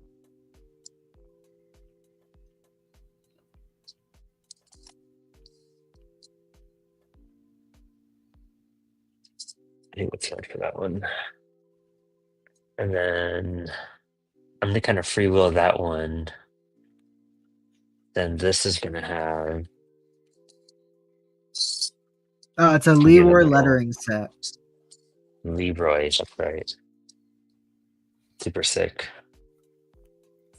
While we have a moment, just to let everyone know who's watching, don't forget to head over to Kickstarter and check out Panels, the Comic Book Creators Guidebook, where we give you a step-by-step practice on how to make comics. Great for the kids, great for the family, great for anyone who's just trying to get better at comics and refine their craft. Max is using it right now, which is awesome. So how do you like the setup for it right now that you've been utilizing all night, Max? Um, I think that this stuff right here, this is awesome. To be able, first of all, you guys have a really good like thumbnail page here and size. Like this is the perfect size to figure stuff out. Nice. And having the line space around it is really cool too, to be able to write down ideas and play around with stuff and give yourself options. It's really awesome. Another really good another really good tool would be to have this just over and over and over again, so that you can do like 6 versions of the same page. Oh, like just a sheet of like. Yeah, and then be able to Yeah, be able to compare them. I love that. It's a great idea. I'm going to get Max to do a pull quote on the book.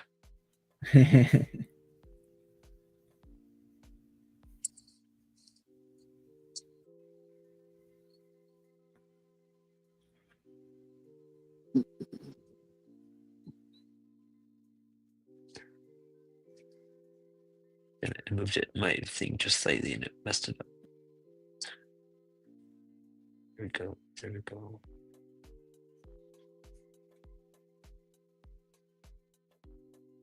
I lost like focus. Where was that? There we go. Is that last one? Oops, now I'm crooked. My ruler moved a little bit. You are being very brave by hand lettering right now. Why?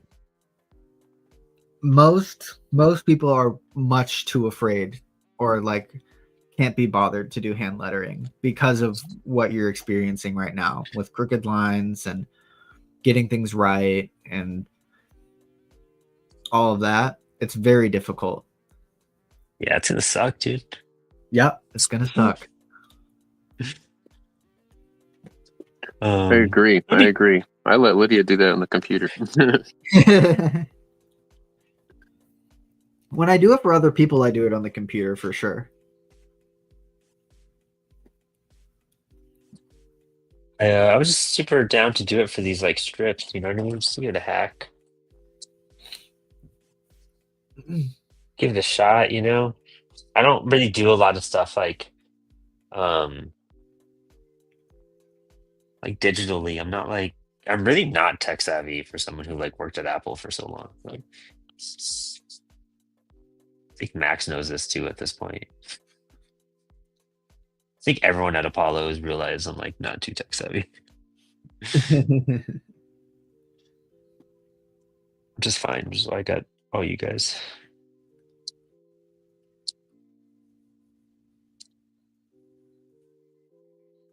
Oh, God damn it, that line came out super fucking quick too.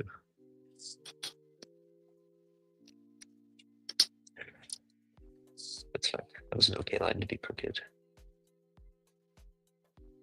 Yeah, but even though Lid does it on the computer, I still draw like pretend bubbles in the penciling stage, and then I erase them when I ink, just so like I leave space in that area. Yeah, that's good. That's super rad. You have to, yeah, it's crazy. Like, we've had books that have come our way where Max has to letter, and it's turned into one of those things where like we're all learning so much because Max is like, I can't even letter this because the art is everywhere. I have nowhere to put to put anything. It's like I'm glad that this is a habit I'm just building now. Hmm.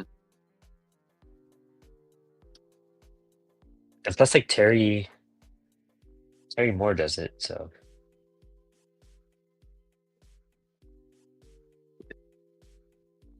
So if he can do it, you can do it. yeah, exactly. Well, I think I've mapped out my spots for my lettering is going. What is the next step, Max? To write your letters and do the balloons around them. Jesus fucking Christ, dude. If you, I just want to draw, Max. This is the order. I'm sorry, you don't have to follow the order. You No, can I'm gonna do it. draw in your characters.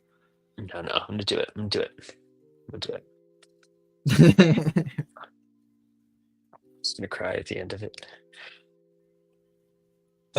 I guess I need to see like how I'm doing this up here too. So that's pretty sick. This is really cool. Well, See, like I laid in my letters like really, really quickly and really dirtily, and then just like threw a bubble on there and a tail. So I knew where it's gonna be, and then I can just draw. Oh, nice. Oh, yeah. Okay.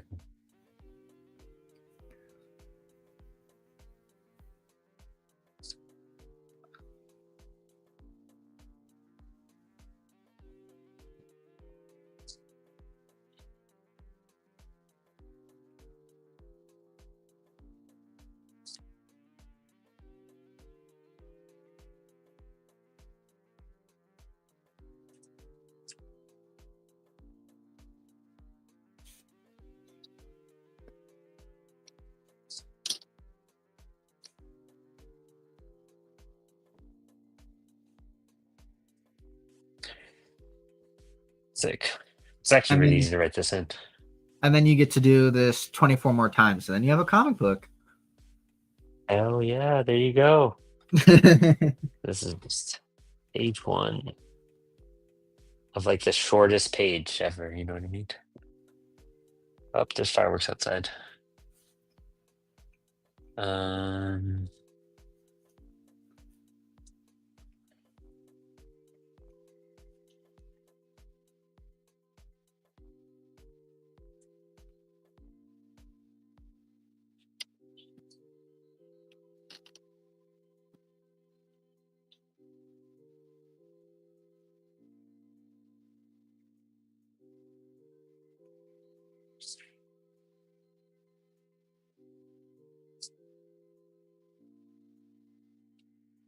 Huh.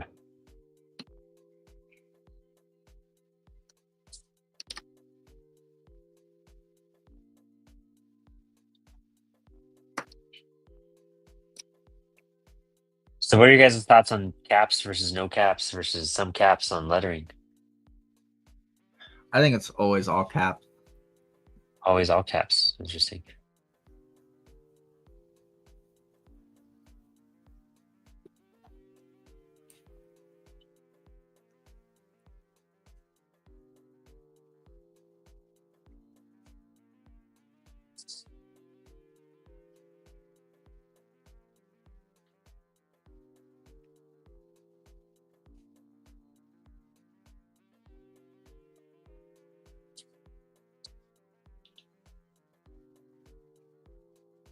So I'm like writing all this.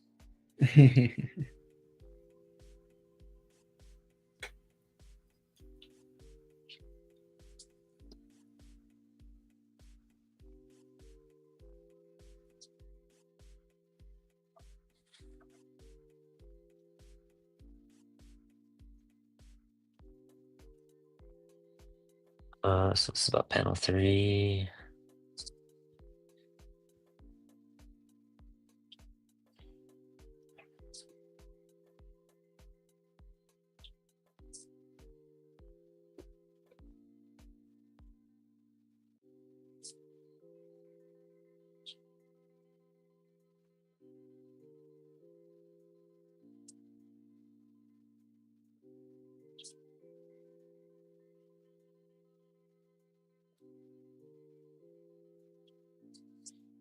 Oh, this is super fun.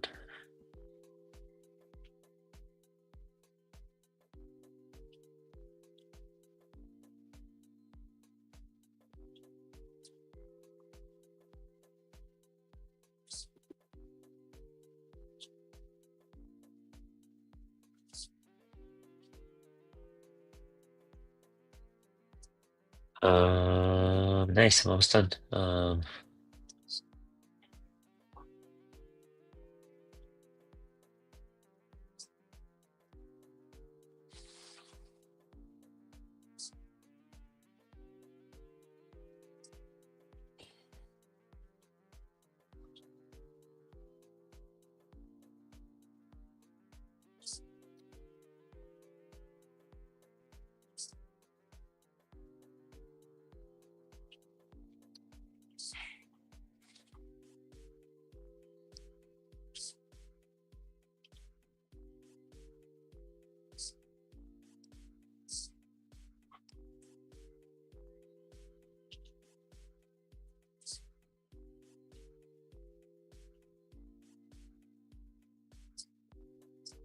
So what's your best way to do bubbles and tails? What are your thoughts on that?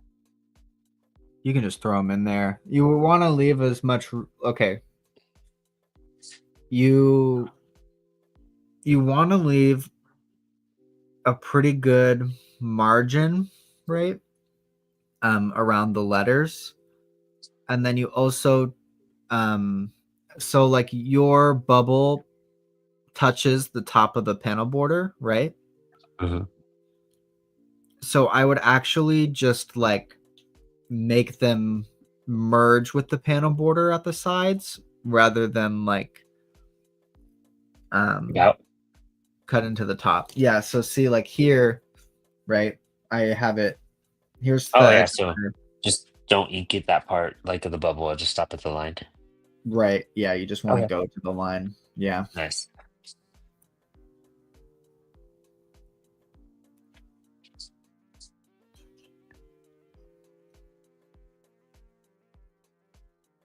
Kind of want to design the caption boxes a little cool or something though. I'm like I'm out of them or something. We'll see. We'll see.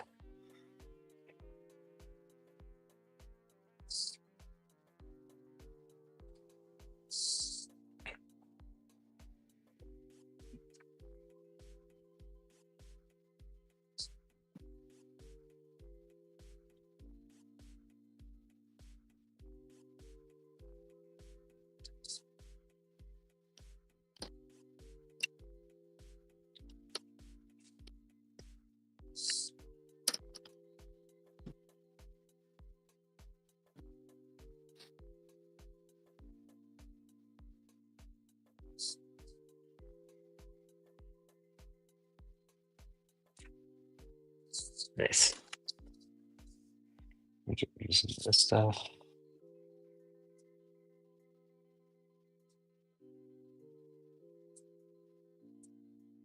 Some of this excess will clean up. And the fat a little bit, you know.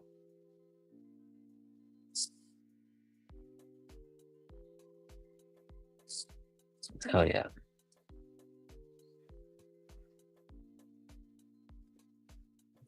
This is gonna be fun having a jam of people on. I'm super happy that we pulled off tonight. One of those shows where it came up creeping on us, and Dom kind of saved the day by being our guest. Heck yeah. I'm always glad when you reach out. Who's been on the show the most for guests? Dude, hands down, it might be either you or Jade Louder. Is I it think it's Jade you or though. Doug? Doug has Doug? been on. He has been on a lot, huh? Yep. It's between you three. We'd have to count the episodes. Wow. Jade and Yeah. Doug, I'm coming for that record. You better watch out. Dude, yeah, straight up. Like, I encourage everyone, not only check out panels and back it while you can. It's a 48-hour early bird special, but check out Dom's YouTube channel, Life on Saturday Comics. They do some great content, and it's so entertaining. Like, it takes me. I'm not a YouTuber, not gonna lie. I'm not gonna BS anyone. I'm not like a YouTube person. It takes me a lot for me to watch. Like, I watch Hot Ones, and that's about it. Like, and some Yeah, concerts. Hot Ones and concerts is all I do, or Drumeo. Drumeo is really cool, actually. I love Um, Drumeo. or there's that bass dude who played with Scale of the Summit, and he's like a bassist, and he analyzes different bass like punk songs and like all this other stuff, and he like figures them out. It's super cool. I just That's watched it. John Stamos's drum episode, and I knew he was a musician, but I didn't know he was a drummer. Oh, dude, I didn't know that at all. I haven't seen that. I'm gonna watch that with Lex right now. Yeah. um, but yeah, I love like from the first video you did, I was just hooked, and I was just like, I'm gonna watch this all the time. This is really cool, actually. Um, I love your editing abilities. Really great. I appreciate it.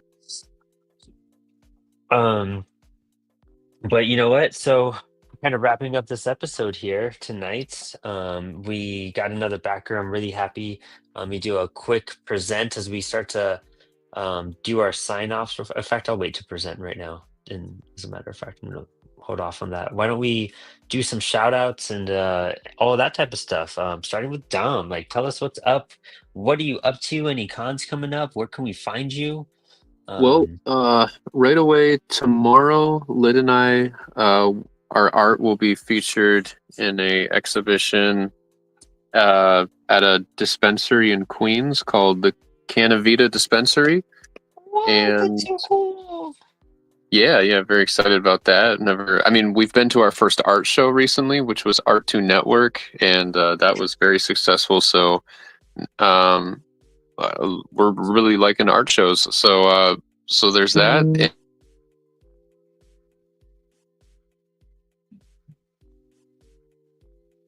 Was that Max?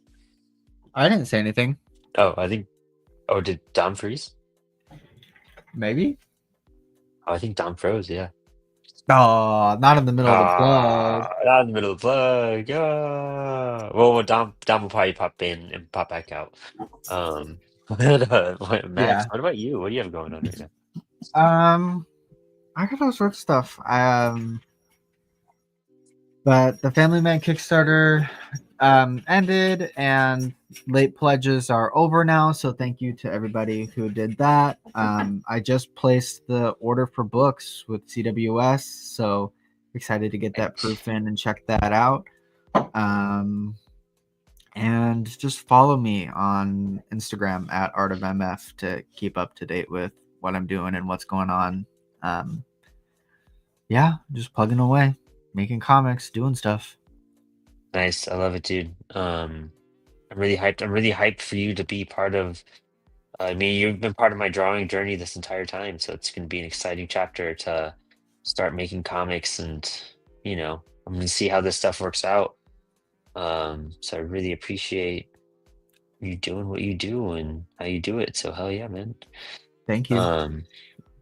Okay. Also, first off, should I be doing this title font or should I be drawing my panels first? It doesn't matter. At this Okay. point, you're just plugging away. All right, cool. I'm gonna start my panels right after I do this. Figure I just get all the font, the lettering done. Yeah, once. keep your brain working in letter mode.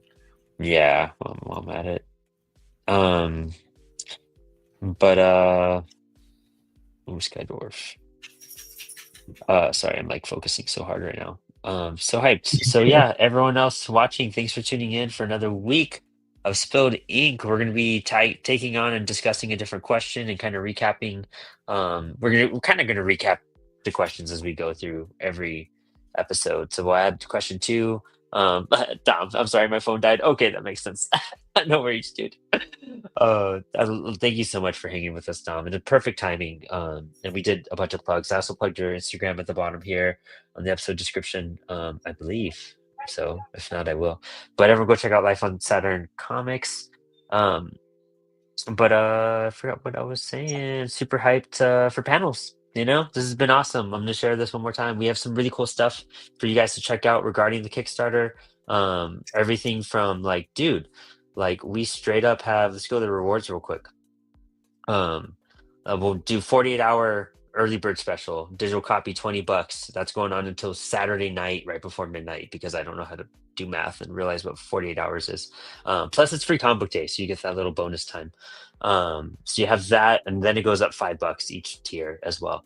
But panels, we have a trading card set we haven't really talked about. We're doing our own trading cards, which is gonna be pretty sick, and you collect them, and there's gonna be a foil rare one and whatnot. So super hyped for the trading cards. There's a mystery pack, and there's a full card set as well, which is gonna have like a lot of cards. So it's gonna be pretty hyped about that. I think close to 30. A little really cool tier that we did is getting your name and your book listed, because we wanted to recognize all the people who backed our Kickstarter. So we're going to be, it's a really cool way to add your book. And if there's enough space, maybe we can put images of books too. It depends how many people back the tier. We have 2 people right now, so maybe we could put some extra stuff to really recognize those people as well. We have the foil edition, because we do cool foil. Why not? And it's looking pretty dope by that demo. It's gonna look even cooler in person. Blue line paper is one, it's what we use every week. This is what helped me make all my margins and figure out my panels and everything right now. So you could get that for a $20 add-on as well. We also have the Wham Stand package, which is super sick. Our boy Moose over at Wham Stand did this custom one for us, and we're probably going to toss in an emblem too somewhere if we do a stretch goal. And then we have one for retailers and educators. Get 5 copies of the panels guidebook and workbook. And the Ultimate Creator Bundle has everything. The foil, workbook, guidebook, all the supplies that we get from Blick. That's our featured tier, where you get blue line paper, colored pencils, microns, drawing pencils, erase that comes with the eraser. You get the Wham Stand, you get the trading cards, you get the whole, everything I just said. You get all of it. Or you can do the family pack, get 10% off your printing plus 2 of everything. It's all available now. Thank you guys so much for supporting this so far. We're almost at our halfway mark. I would sleep so good tonight if we hit our halfway mark. So please help us get that halfway mark. I would just really be happy, and it'll help my job, because it's my job. You like me doing this drawing stuff, support panels, and we could always draw. Look at what Max is already doing. It's already insane. That's awesome. Yeah. And other than that, check out Apollo City Comics on Instagram and ApolloCityComics.com. We're gonna have some new books go up in the next week or 2. We have the proof coming in from One Hitters, and then we'll toss up the physical. You could get the digital now. It's actually set at $420 still. I never updated the price because that's how we operate. But yeah, go check out One Hitters. Go check out all of the Apollo books. We're gonna have some new stuff. We have new T-shirts up. We have new hats up. So yeah, go rep some Apollo stuff, and I'll throw in a bunch of goodies because I ship it all out. But Max, I think this has been a wonderful night. I'm tired, dude. I just laid all this out, and I'm still gonna do more. So yep, it'll be fun. It'll be cool to see it finished. Yeah, I'm hyped. So I'm gonna work on it probably throughout the weekend, because it's apple blossom here and I can't leave my house. So, yeah, lots of festivities. Our entire road's blocked off. I can't even drive if I wanted to. That's crazy. So that's wild. But thank you all for tuning in. We will see you next week. You'll actually see me a lot, to be honest. I'm going to be doing so many lives, so stay tuned. Come check out the lives. Come draw. If you want to draw, hit me up. We'll draw together, and we'll talk about Kickstarters and making comics. So thank you guys, and have a good night. Max, love you. Later.